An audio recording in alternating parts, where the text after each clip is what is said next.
दोस्तों, बिहार की राजनीति की एक मैं अंदर खाने की कुछ तस्वीरें आपको दिखाना चाहता।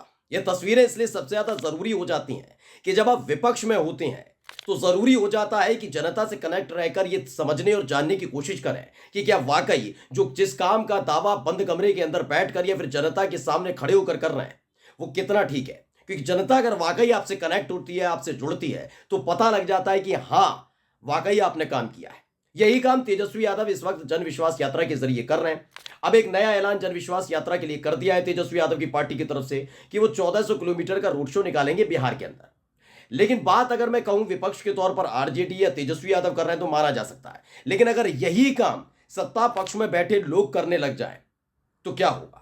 वो भी वो लोग जो लगातार नाराज चल रहे हैं भारतीय जनता पार्टी से। जी हां, मैं बात आज चिराग पासवान की भी करूंगा, मैं बात आज करूंगा उपेंद्र कुशवाहा की भी, और आज मैं आपको दिखाऊंगा कि कैसे चिराग पासवान और नीतीश कुमार की पार्टी आपस में भिड़ गई है।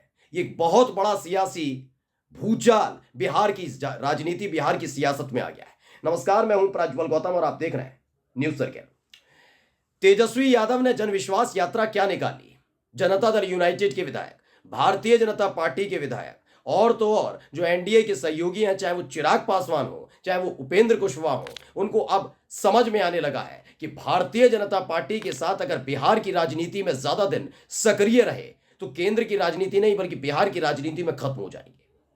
वो ये समझ गए कि जो काम बीजेपी ने जोड़ तोड़ तोड़ फोड़ इन सब का शुरू किया था 2014 से, वो इस कदर अब लोगों को चुभने लगा है, उससे लोग घिन और नफरत करने लगे हैं कि जो जो बीजेपी के साथ रहेगा यानी एनडीए का साथ ही रहेगा, इस बार उसकी खैर नहीं है।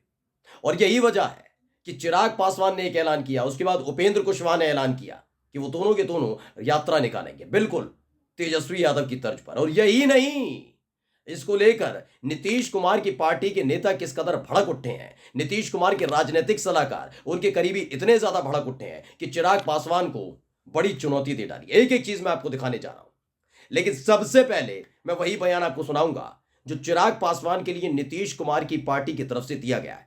नीतीश कुमार की पार्टी यानी जनता दल यूनाइटेड के एमएलसी हैं नीरज कुमार, वो इस कदर भड़क गए जब उनसे सवाल किया गया कि क्या वाकई चिराग पासवान और तेजस्वी यादव एक साथ आने जा रहे हैं? क्या आपको लगता है कि नीतीश कुमार का साथ चिराग पासवान देंगे? इस पर उन्होंने जो बयान दिया है वो एनडीए की नींव, उसकी चूल्हे हिलाने के लिए काफी है। पहले वो बयान सुन लीजिए आप। वो सब कोई इशू नहीं। चिराग पासवान आप लोगों को साथ देंगे? अभी तो हमारा मामला थोड़े है, हम अपने पार्टी के प्रवक्ता हैं कि डैमेज कौन किया था आप लोगों का? डैमेज किए तो अपने भी डैमेज हो गए। नीतीश कुमार जी से जो लड़ा है, आज तक का इतिहास है, वो परेशानी में रहा है, बड़ा मुश्किल हो जाता है उसके लिए। हमारा क्या बिगड़ा, हम तो मुख्यमंत्री के रूप में रह गए। आप अपना देखिए, आपकी पार्टी टूट गई, उनकी चचा भतीजा में भी झंझट हो गया, लेकिन अब तो सब ठीक होने का देख रहे हैं, मीडिया में आ रहा है। तो इसे लाइव सिटीज नाम के वहां के जो न्यूज चैनल है उन्होंने इंटरव्यू किया था, उस दौरान आपने सुना क्या कुछ कह रहे हैं। वो कह रहा है कि जिसने भी नीतीश कुमार से पंगा लिया वो पार्टी कभी उभर नहीं पाई, वो दो फाड़ हो गई, वो खत्म हो गई।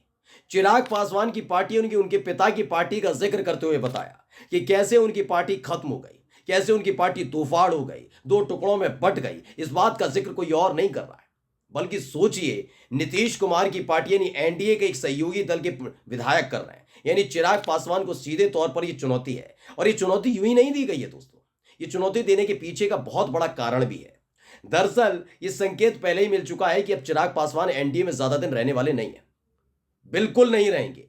अगर इस वक्त भी भारतीय जनता पार्टी किसी भी कीमत पर यह फैसला ले लेती है कि वो नीतीश कुमार के साथ छोड़ देगी, सरकार से बाहर आ जाएगी, ये तमाम चीजें भी कर ले, फिर भी वो बीजेपी के साथ नहीं रहेंगे। वो आगे जाकर बताऊंगा कि चिराग पासवान का बीजेपी के साथ क्या इंतकाम लेने का तय हुआ था, वो मैं आपको बाद में बताऊंगा क्या वजह थी कि जिसकी वजह से वो बीजेपी से चिड़े हुए। लेकिन सबसे पहले ये बयान सुन लिया आपने। दरअसल चिराग पासवान ने भी बिल्कुल तेजस्वी यादव की तर्ज पर एक अलग अलग उन सीटों पर, खासकर उन सीटों पर यात्रा निकालने का ऐलान किया जिन सीटों पर उन्होंने अपने प्रभारी नियुक्त किए थे। आपने अभी हाल ही में देखा वो जमुई गए थे, उसके बाद वो हाजीपुर हैं, वो लगातार बक्सर जा रहे हैं। ये वो सीटें हैं जिन पर उन्होंने अपनी पार्टी की दावेदारी ठोक दी है, चाहे भारतीय जनता पार्टी माने या ना माने, लेकिन वो तैयार बैठे हुए हैं। चिराग पासवान के इस कदम से बीजेपी भी बौखलाई हुई है, लेकिन वो सकपकाई ज्यादा हुई है, बौखलाई कम है, लेकिन जनता दल यूनाइटेड ज्यादा बौखला गई है। इसलिए वो नीरज कुमार जो जेडीयू के एमएलसी, उन्होंने ये बयान दे दिया कि खत्म हो जाएंगे चिराग पासवान। लेकिन बीजेपी जानती है बेहतर तरीके से कि चिराग पासवान और तेजस्वी यादव अगर साथ आ गए तो इस बार मोदी शाह कितनी ही ताकत लगा ले, बिहार की सियासत में वो अपना सिक्का नहीं चलवा पाएंगे। ये काम किया जा रहा है लगातार। लेकिन इन सब के बीच एक और बड़ी और बुरी खबर है एनडीए के लिए, खासकर मोदी और शाह के लिए। ये पढ़िए, फर्स्ट बिहार झारखंड ने खबर छापी है, लिखा है राष्ट्रीय लोक मोर्चा की विशाल रैली, जहानाबाद लोकसभा सीट से डॉक्टर रणविजय सिंह ने पेश की मजबूत दावेदारी। ये कदम उपेंद्र कुशवाहा को क्यों उठाना पड़ा वो भी मैं आपको बता देता हूं। दरअसल काराकाट और जहानाबाद सीट पर, 2 सीटों पर राष्ट्रीय लोक मोर्चा ने अपनी दावेदारी ठोक दी थी। राष्ट्रीय लोक मोर्चा के अध्यक्ष हैं उपेंद्र कुशवाहा। वो लगातार नीतीश कुमार से नाराज थे, उनकी पार्टी से बाहर निकले, अपनी पार्टी बनाई, एनडीए में शामिल हुए। इन दिनों नीतीश कुमार भी एनडीए में आ गए। हाल ही में उपेंद्र कुशवाहा ने कई सालों बाद मुलाकात नीतीश कुमार से की थी, लेकिन उम्मीद की जा रही थी कि उपेंद्र कुशवाहा की बात को सुना जाएगा। लेकिन देखा, पहले चिराग पासवान की पार्टी की तरफ से 11 सीटों पर दावा ठोकना, फिर जीतन राम मांझी की पार्टी यानी कि हम पार्टी की तरफ से 12 से 13 सीटों पर दावा ठोकना। उधर तेजस्वी यादव लगातार निकाल रहे हैं अपनी रैली, जन विश्वास यात्रा में लोगों की भीड़ उमड़ना। वो समझ गए ये सही मौका है कि भारतीय जनता पार्टी को उसकी औकात, उसकी हैसियत क्या दिलाई जाए। और वजह भी बता देता हूं। दरअसल इन्होंने पहले जहानाबाद सीट पर और काराकाट सीट पर, जो जनता दल यूनाइटेड के कोटे की 2 सीटें हैं, उस सीट पर इन्होंने दावेदारी ठोकी थी। उसके बाद एक खबर आई चुनाव आयोग की तरफ से, इनकी पार्टी का नाम बदल दिया। इनकी पार्टी को मान्यता इस नाम से नहीं दी गई, जबकि आप सब जानते हैं कि आसानी से जो भी भारतीय जनता पार्टी है, फिर एनडीए का हिस्सा है, जो जिन्होंने अपनी पार्टी में तोड़फाड़ किया और वो एनडीए के साथ जुड़े, उन पार्टियों को आसानी से जो वो चाहते हैं वो चुनाव चिन्ह मिल रहा है, वो नाम मिल रहा है।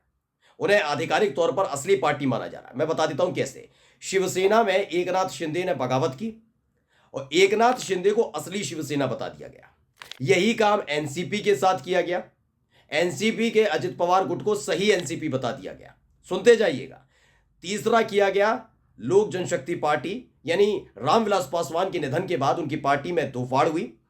चाहते तो चिराग पासवान का समर्थन करते बीजेपी के नेता, लेकिन चिराग पासवान के सियासी वजूद को खत्म करके ही मोदी शाह को बिहार में मजबूती दी जा सकती है, क्योंकि चिराग पासवान आगे जाकर चुनौती बन सकते थे बीजेपी के लिए। पशुपति पारस में वो चार्म नहीं है, वो आकर्षण नहीं है कि जनता उनसे जुड़े, इसलिए कोई खतरा बीजेपी के नेताओं को कभी पशुपति पारस से नहीं है, ना उनके बेटे प्रिंस राज से। लेकिन चिराग पासवान एक बड़ी चुनौती बन सकते थे, बिल्कुल तेजस्वी यादव की तर्ज पर। इसलिए उन्होंने चिराग पासवान के सियासी वजूद को खत्म करने के लिए उनकी पार्टी, जो असली पार्टी थी रामविलास पासवान की, वो पशुपति पारस के नाम करवा दी। चाहते तो ये काम आसानी से, इनको जो नाम चाहते थे उपेंद्र कुशवाहा वो मिल जाता, वो चुनाव चिन्ह मिल जाता, लेकिन ऐसा नहीं किया गया। ये उपेंद्र कुशवाहा बड़े करीबी से देख रहे हैं कि भारतीय जनता पार्टी चाहती क्या है।